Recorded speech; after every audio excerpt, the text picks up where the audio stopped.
ஓம் ஸ்ரீ குருபியோ நமக. ஓம் ஸ்ரீ மகா பெரியவா சரணம். செப்டம்பர் 7ஆம் தேதி சனிக்கிழமை விநாயகர் சதுர்த்தி. இப்போ நாம் சொல்லக்கூடிய இந்த 3 பொருட்களில் ஏதாவது ஒரு பொருளையாவது முடிஞ்சால் எல்லா பொருளையும் கூட வாங்கி வைக்கிறதுக்கு முயற்சி பண்ணுங்கள். விநாயகரோட அருளால் உங்களுக்கு குபேர யோகம் ஏற்படும்.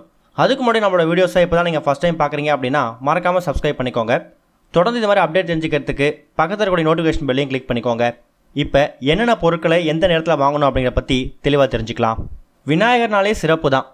விநாயகருக்கு ஒரு மாதம் வரக்கூடிய சங்கடகர சதுர்த்தி எந்த அளவுக்கு சிறப்போ அதே அளவுக்கான ஒரு சிறப்பை, அந்த அளவுக்கு ஒரு பலனை நம்ம ஒரு நாளில் பெற முடியும். அப்படின்னா விநாயகர் சதுர்த்தி அன்னைக்கு நாம் விநாயகரை வழிபடணும். முழுமுதற் கடவுளாக இருக்கக்கூடிய விநாயகர் பெருமானை வணங்கிட்டு நம்ம எந்த செயலை ஆரம்பிக்கிறோமோ அது நல்லதெல்லாம் முடியும், அதில் வெற்றி தான் கிடைக்கும். ஒரு மாதமும் வரக்கூடிய தேய்பிரை சதுர்த்தி திதியை நாம் சங்கடகர சதுர்த்தியாக எடுத்துக்கிறோம். சொல்லப்போனால் விநாயகருக்கு ரொம்ப பிடிச்சதே இந்த தேய்பிரை சதுர்த்தி திதி தானாம். ஆனால் விநாயகர் அவதரித்த நாளாக இருக்கக்கூடிய ஆவணி மாதத்தில் வரக்கூடிய வளர்பிறை சதுர்த்தி திதி அன்னைக்கு நம்ம விநாயகர் சதுர்த்தியை கொண்டாடுறோம். சொல்லப்போனால் அது விநாயகர் அவதரித்த நாள், பிறந்த நாள் அப்படின்னு புராணங்களில் சொல்லப்பட்டிருக்கு. அப்பேற்பட்ட சக்தி வாய்ந்த விநாயகர் சதுர்த்தி அன்னைக்கு நாம் செய்யக்கூடிய வழிபாட்டு முறைகளாக இருக்கட்டும், பூஜை முறைகளாக இருக்கட்டும், நம்ம வாங்கக்கூடிய, செய்யக்கூடிய, சொல்லக்கூடிய எல்லா விஷயங்களுக்கும் கிடைக்கக்கூடிய பலன்கள் அப்படிங்கிறது மற்ற நாட்களை விட இரட்டிப்பாக இருக்கும். கடவுள்கள்லேயே ரொம்ப எளிமையான கடவுளாக இருக்கக்கூடியவர் விநாயகர். உங்களுக்கு ஏதாவது ஒரு பிரச்சனை வருது அப்படின்னா நின்ன இடத்துல இருந்தே மனசுக்குள்ளே விநாயகர் நினச்சிக்கிட்டு அந்த பிரச்சனை தூளாகும்னு நினச்சிங்கன்னா உங்களுக்கு உடனடியாக ஓடி வந்து உதவக்கூடியவர் தான் விநாயகர் பெருமான். அப்பேற்பட்ட விநாயகர் பெருமான் அவதரித்த விநாயகர் சதுர்த்தி தினம் அன்னைக்கு என்னென்ன வழிபாட்டு முறைகள் செய்யலாம்? முதல்ல சதுர்த்தி திதி எப்போ ஆரம்பிக்குது அப்படிங்கிறத பற்றி தெரிஞ்சுப்போம். ஆவணி மாதத்தில் வரக்கூடிய வளர்பிறை சதுர்த்தி திதி தான் விநாயகர் சதுர்த்தின்னு சொல்லியிருந்தோம். அந்த சதுர்த்தி திதி வெள்ளிக்கிழமை, அதாவது விநாயகர் சதுர்த்திக்கு முதல் நாள் செப்டம்பர் 6ஆம் தேதி மதியம் 1:48 சதுர்த்தி திதி ஆரம்பிச்சிடுது.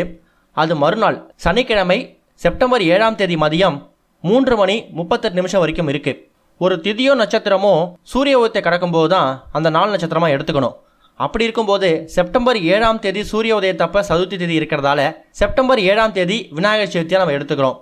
சரி, அப்போ விநாயகர் சிலையை எப்போ வாங்கலாம் அப்படின்னு கேட்டிங்கன்னா வெள்ளிக்கிழமை மதியம் 1:40 சதுர்த்தி திதி பிறந்ததால் வெள்ளிக்கிழமை மாலை ஒரு 6 மணிக்கு மேலே நீங்கள் தாராளமாக விநாயகர் சிலையை வாங்கிட்டு வந்து உங்கள் வீட்டோட பூஜை அறையில் வைக்கலாம். இன்னும் சில பேர் அவங்க வீட்டில் இருக்கக்கூடிய களிமண்ணை பயன்படுத்தி விநாயகர் சிலை செய்வாங்க. அவங்களும் வெள்ளிக்கிழமை மாலை ஒரு 6 மணிக்கு மேலேயே சிலையை தயாரிக்கலாம். நாங்கள் சனிக்கிழமை தான் வாங்க போகிறோம் அப்படின்னா சனிக்கிழமை காலையில் ஒரு 7:35 8:45 இந்த நேரத்தை பயன்படுத்திக்கோங்க. அடுத்ததாக 9:10 ராகு காலம் வந்துடும். அதை விட்டுட்டு 10:30 1 மணிக்குள்ளே விநாயகர் சிலையும் வாங்கலாம், விநாயகர் சிலையை செய்யலாம். விநாயகர் சதுர்த்திக்கான வழிபாட்டு முறைகள், அபிஷேக ஆராதனைகள் எல்லாத்தையும் நீங்கள் அந்த நேரத்தில் செய்யலாம். 1:30 3 மணி வரைக்கும் யமகண்டம் இருக்குது. அந்த நேரத்துக்குள்ளேயே விநாயகர் சதுர்த்திக்கான எல்லா வழிபாட்டையும் செஞ்சுடுங்க. விநாயகருக்கு பிடிச்ச அவல், அப்பம், கொழுக்கட்டை, சுண்டல், இது மாதிரி பல விஷயங்கள் நைவேத்தியமாக செஞ்சு வச்சு படைக்கலாம். உங்ககிட்ட என்னென்ன பொருட்கள் இருக்கோ அதை வச்சே விநாயகருக்கான நைவேத்தியங்கள் செய்யலாம். வாங்கிட்டு வந்திருக்கக்கூடிய விநாயகருக்கு வீட்டில் இருக்கக்கூடிய பொருட்களை வச்சு முதல்ல அபிஷேகம் செஞ்சு அதுக்கப்புறம் அவருக்கு பிடிச்ச மலர்களால் அலங்காரம் செஞ்சு நீங்கள் வச்சிருக்கக்கூடிய நைவேத்தியங்களை படைக்கலாம். இதுதான் விநாயகர் சதுர்த்தியை ரொம்ப எளிமையாக வழிபடக்கூடிய ஒரு முக்கியமான முறை. குறிப்பாக எருக்கம்பூ மாலை கண்டிப்பாக இருக்கணும். ஏன்னா விநாயகருக்கு எருக்கம்பூ மாலை விநாயகர் சதுர்த்தி அன்னைக்கு செய்கிறது, அணிவிக்கிறது ரொம்ப விசேஷம். இது எல்லாம் நீங்கள் ஒரு வருடமும் ரொம்ப இயல்பாக எப்பவும் போல பண்ணக்கூடிய விஷயங்கள் தான். இது போக ஒரு நாள் நட்சத்திரம் வருதுன்னா அந்த நாள் நட்சத்திரத்தில் ஒரு நல்ல நாள், விசேஷ நாட்களில் நம்ம வாங்கக்கூடிய விஷயங்கள் அப்படிங்கிறது பன்மடங்கு பெருகும். மற்ற நாட்களில் நீங்கள் பயன்படுத்தக்கூடிய பொருட்களை வாங்குறதா இருந்தாலும் விநாயகர் சதுர்த்தி மாதிரியோ, மகா சிவராத்திரி, மகா சங்கடகர சதுர்த்தி மாதிரியோ பல விசேஷமான நாட்களில் நீங்கள் வாங்கக்கூடிய பொருட்கள் அப்படிங்கிறது உங்கள் வீட்டுக்கு இன்னும் பன்மடங்கு செல்வத்தை சேர்க்கும், பண வரவு தாராளமாக இருக்கும். அப்படி என்னென்ன பொருட்கள் வாங்கணும் அப்படிங்கிற பற்றி தெரிஞ்சுப்போம். முதல்ல விநாயகரோட படத்துலேருந்தே ஆரம்பிப்போம். பிள்ளையார்பட்டி விநாயகர் ஃபோட்டோ சின்னதாக பாக்கெட் சைஸில் உள்ளங்கை அளவுக்கு இருந்தால் கூட போதும். கற்பக விருட்சமாக இருக்கக்கூடிய பிள்ளையார்பட்டி விநாயகர் ஃபோட்டோவை ஒரே ஒரு ஃபோட்டோவாவது வாங்கிட்டு வந்து வீட்டில் வைக்கிறதுக்கு முயற்சி பண்ணுங்கள். எல்லா விதமான தேவஸ்தான கடைகள்லையோ, பூஜை சம்மந்தப்பட்ட பொருட்கள் விற்கக்கூடிய கடைகள்லையோ கண்டிப்பாக கிடைக்கும். விலையும் ரொம்ப கம்மி தான். பிள்ளையார்பட்டி விநாயகர் ஃபோட்டோ யார் ஒருத்தவங்க வீட்டில் இருக்குதோ அவங்க வீட்டில் எல்லா விதமான செல்வங்களும் நிரம்பி வழியும். கற்பக விருட்சமாக இருக்கக்கூடிய விநாயகர் பெருமான், அதுவும் பிள்ளையார்பட்டி விநாயகரை வாங்கிட்டு வந்து நீங்கள் வீட்டில் வைக்கிறது மூலயமா ராகு கேது தோஷம் சம்பந்தமான விஷயங்கள்லாம் உங்களுக்கு அடிபட்டுரும். குறிப்பாக கிரக தோஷத்தால் ரொம்ப நாட்கள் பாதிக்கப்பட்டு இருக்காங்கல்ல, அவங்க எல்லாரும் பிள்ளையார்பட்டி விநாயகர் ஃபோட்டோவை வணங்குறது ரொம்ப விசேஷம். அடுத்ததாக வெட்டி வேரில் செஞ்சுருக்கக்கூடிய விநாயகர் சிலை இல்லை விநாயகர் சம்மந்தப்பட்ட பொருட்கள் ஒன்று. எவ்வளவோ கோவில்களில் அதுவும் குறிப்பாக விநாயகருக்கு சம்மந்தப்பட்ட கோவில்களில் போனீங்கன்னா அவங்க வெட்டி வேரில் விநாயகர் செஞ்சு விற்பாங்க. அதை வாங்கிட்டு வந்து வைக்கலாம். ஒருவேளை உங்களுக்கு விநாயகராக கிடைக்கலையா, நாட்டு மருந்து கடைகளில் வெட்டி வேர் கிடைக்கும். இந்த வெட்டி வேர் அப்படிங்கிறது ஒரு தெய்வ மூலிகை, பணத்தை வந்து ஈர்க்கக்கூடிய ஒரு ஆக்ரோஷ்ண மூலிகை. அப்பேற்பட்ட சக்தி வாய்ந்த வெட்டி வேர் ஒரு 10 ரூபாய்க்காவது வாங்கிட்டு வந்து வீட்டில் வைக்கிறதுக்கு முயற்சி பண்ணுங்க. அடுத்ததாக ஒரு முக்கியமானது, விநாயகர் அப்படின்னு சொன்னாலே அவரோட உருவத்தை பார்த்து தெரிஞ்சிடும் யானை அப்படிங்கிறது. அதனால் உங்கள் வீட்டில் ஷோகேஸ்லையோ இல்லை பூஜை ஏரில் வைக்கிற மாதிரியோ யானை சம்மந்தப்பட்ட சிலைகள் வாங்கிட்டு வரலாம். 2 யானைகள் எதிரில் இருக்கிற மாதிரியோ இல்லை யானைகள் கூட்டமாக இருக்கிற மாதிரி ஃபோட்டோவோ வாங்கிட்டு வந்து வீட்டில் வைக்கலாம். ஹாலில் ஷோகேஸில் வைக்கிற மாதிரி இருந்தால் நீங்கள் யானை ஃபோட்டோவோ யானை சிலையோ வாங்கிட்டு வரலாம். பூஜை ஏரில் வைக்கிற மாதிரி இருந்தால் விநாயகர் கூட யானை இருக்கிற மாதிரி கூட வாங்கிட்டு வந்து வைக்கலாம். அதுவும் ஒரு தனி சிறப்பு தான். மறக்காமல் யானை பொம்மை அப்படி இல்லைனா யானை ஃபோட்டோ வாங்கிட்டு வந்து வைக்கிறதுக்கு முயற்சி பண்ணுங்கள். அடுத்ததாக வெள்ளருக்கு கட்டை. இந்த வெள்ளருக்கு கட்டை அப்படிங்கிறது வெட்டிவேர் மாதிரியே இதுவும் ஒரு தெய்வ மூலிகை தான். செல்வத்தை உங்கள் பக்கம் ஈர்க்கக்கூடியது, வீட்டில் இருக்கக்கூடிய நெகட்டிவ் வைப்ரேஷனை விரட்டி அடிக்கக்கூடியது. விநாயகர் கோவில்கள்லேயே இல்லை பல கோவில்களில் பார்த்தீங்கன்னா அங்கே இருக்கக்கூடிய தேவஸ்தான கடைகளில் வெள்ளருக்கு வேர் கட்டையில் செஞ்சிருக்கக்கூடிய விநாயகர் விற்பாங்க. அந்த விநாயகர் ரொம்ப ரொம்ப விசேஷமானவர்.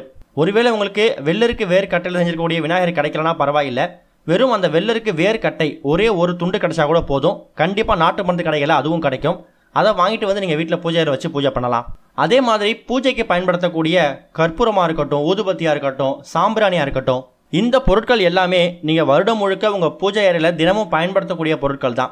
அந்த பொருட்களுக்கு பஞ்சமே இருக்கக்கூடாது. பூஜை சம்மந்தப்பட்ட பொருட்கள் எதுவாக இருந்தாலும் அந்த தினம் வாங்கி வைக்கலாம்.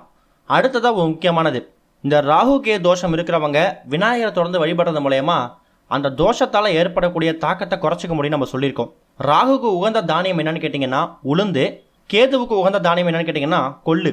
இந்த ராகுக்கு உகந்த தானியமாக இருக்கக்கூடிய உளுந்து எந்த உளுந்தாக இருந்தாலும் சரி, கருப்பு உளுந்தாக இருந்தாலும் சரி, வெள்ளை உளுந்தாக இருந்தாலும் சரி, ஒரு 1/2 கிலோவோ இல்லை ஒரு 200 கிராமோ உங்களால் எவ்வளோ முடியுதோ உளுந்து வாங்கிட்டு வந்து வீட்டில் வச்சு நீங்கள் அதை சமையலுக்கு பயன்படுத்திக்கலாம். நீங்கள் சமையலுக்கு என்ன உளுந்து சேர்த்துப்பீங்களோ அந்த உளுந்தே வாங்கிட்டு வரலாம். அடுத்ததாக கேதுவுக்கு உகந்த தானியம் என்னென்னு கேட்டிங்கன்னா கொள்ளு. இந்த கொள்ளு அப்படிங்கிறது மகத்துவமும் மருத்துவமும் நிறைந்த ஒரு பொருள். கேது பகவானுக்கு உரிய இந்த கொள்ளும் ஒரு 1/2 கிலோவோ இல்லை 1 கிலோவோ இல்லை எவ்வளோ முடியுதோ உங்களால் முடிஞ்ச அளவுக்கு வாங்கிட்டு வந்து வீட்டில் பூஜை வச்சு பூஜை பண்ணுங்கள். இப்போ சொல்லிக்கக்கூடிய இந்த பொருட்களில் ஏதாவது ஒரு பொருளோ முடிஞ்சால் எல்லா பொருளையும் கூட வாங்கிட்டு வந்து வீட்டில் வைக்கிறதுக்கு முயற்சி பண்ணுங்கள். கண்டிப்பாக விநாயகரோட அருள் பரிபூர்ணமாக உங்கள் வீட்டில் இருக்கும். அதை வாங்கிட்டு வந்து நீங்கள் வீட்டில் விநாயகர் சிலை வாங்கி வச்சுருக்கீங்களே அதுக்கு முன்னாடி வச்சு பூஜை பண்ணிவிட்டு அதுக்கப்புறம் அதை இங்கே பயன்படுத்திக்கலாம். சரி, இந்த பொருட்களை எப்போ வாங்கலாம்? சதுர்த்தி திதி வெள்ளிக்கிழமை மதியம் 1:42 ஆரம்பிச்சு சொன்னோம் இல்லையா? ஒருவேளை நீங்கள் சனிக்கிழமை வாங்குறதுக்கு நேரம் இருக்காது, அன்றைக்கி பூஜை செய்ய தான் நேரம் கரெக்டாக இருக்கும் அப்படின்னு பார்த்தீங்கன்னா நீங்கள் வெள்ளிக்கிழமை மாலையே வாங்கிடலாம். இல்லை சனிக்கிழமை காலையே வாங்க முடியும் அப்படின்னா கூட விநாயகர் சதுர்த்தி அன்னைக்கு மதியம் ஒரு 3 மணிக்குள்ளேயாவது வாங்குறதுக்கு முயற்சி பண்ணுங்கள். அதே மாதிரி குடும்ப அளவுக்கு அன்றைய தினம் வாயிலா ஜீவன்களுக்கு தானம் பண்ணுங்கள். குறிப்பாக உங்கள் வீடு பக்கத்தில் கோவில்களில் யானை இருந்துச்சு அப்படின்னா கண்டிப்பாக அந்த யானைக்கு உங்களால் முடிஞ்ச அளவுக்கு பழங்களோ சர்க்கரையோ வெல்லமோ என்ன முடியுதோ அதை எடுத்துகிட்டு போய் கொடுங்க. வஸ்திர தானம் பண்ணுங்கள். யானைக்கு கொடுத்தாலும் சரி, இல்லை அந்த யானை பராமரிக்கிறாங்களே அவங்களுக்கு கொடுத்தாலும் சரி. இந்த ஒரு விநாயகர் சதுர்த்திக்கு இதை முயற்சி பண்ணுங்கள், நல்ல முன்னேற்றம் ஏற்படும். ஓம் ஸ்ரீ குருபியோ நமக. ஓம் ஸ்ரீ மகா பெரியவா சரணம்.